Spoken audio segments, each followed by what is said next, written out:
दाल चावल mutual funds क्या होते हैं? एक्चुअली में मैंने भी पहले ऐसा कुछ सुना नहीं था, आपने भी पहले ऐसा कुछ सुना नहीं होगा।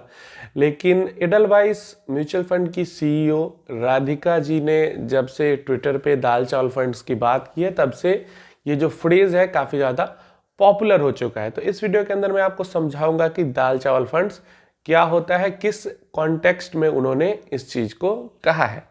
तो देखो, सबसे पहले तो वो एक म्यूचुअल फंड कंपनी की सीईओ है, तो काफ़ी सारा डेटा उनके पास होता है।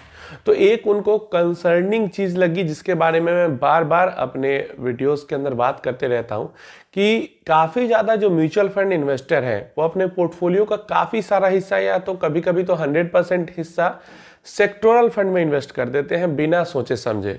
वो बस देखते हैं कि पिछले एक साल में किस सेक्टोरल फंड ने 100% का रिटर्न दिया, और उसी मतलब वो तो ये भी नहीं समझते कि वो सेक्टोरल फंड है, जिस फंड ने पिछले एक साल में 100% का रिटर्न दिया है उस फंड के अंदर जाके इन्वेस्ट कर देते हैं, जो कि भारी गलती होती है। इस कारण से अगले 2-3 साल तक उन्हें कुछ भी अच्छे रिटर्न्स नहीं मिल पाते हैं, क्योंकि 100% जो सेक्टोरल फंड ने रिटर्न दे दिया मतलब वो सेक्टर पीक आउट कर चुका है।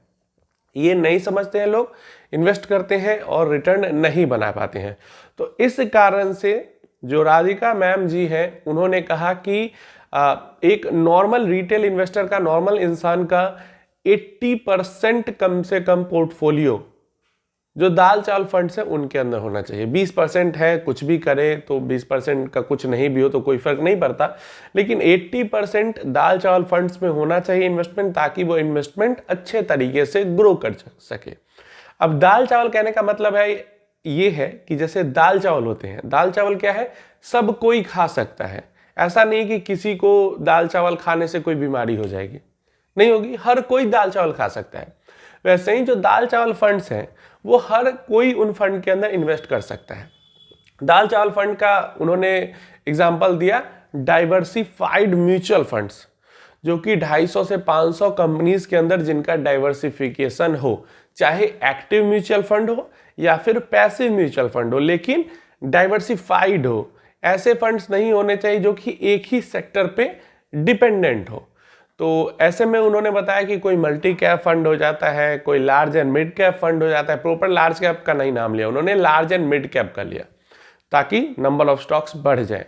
स्मॉल कैप का भी उन्होंने नाम नहीं लिया, तो इतने बड़े जगह पे हैं तो वो डायरेक्टली नाम नहीं ले सकती हैं।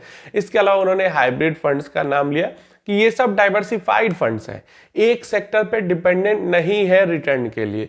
इनके अंदर जो टीम है स्कीम को मैनेज करने के लिए बनी हुई, उनकी स्ट्रेटजी कितनी सक्सेसफुल है, किस तरीके से काम कर रही है, काफ़ी सारा छूट रहता है, जिस कारण से वो पैसे को प्रोटेक्ट भी कर सकती है, बढ़ा भी सकती है।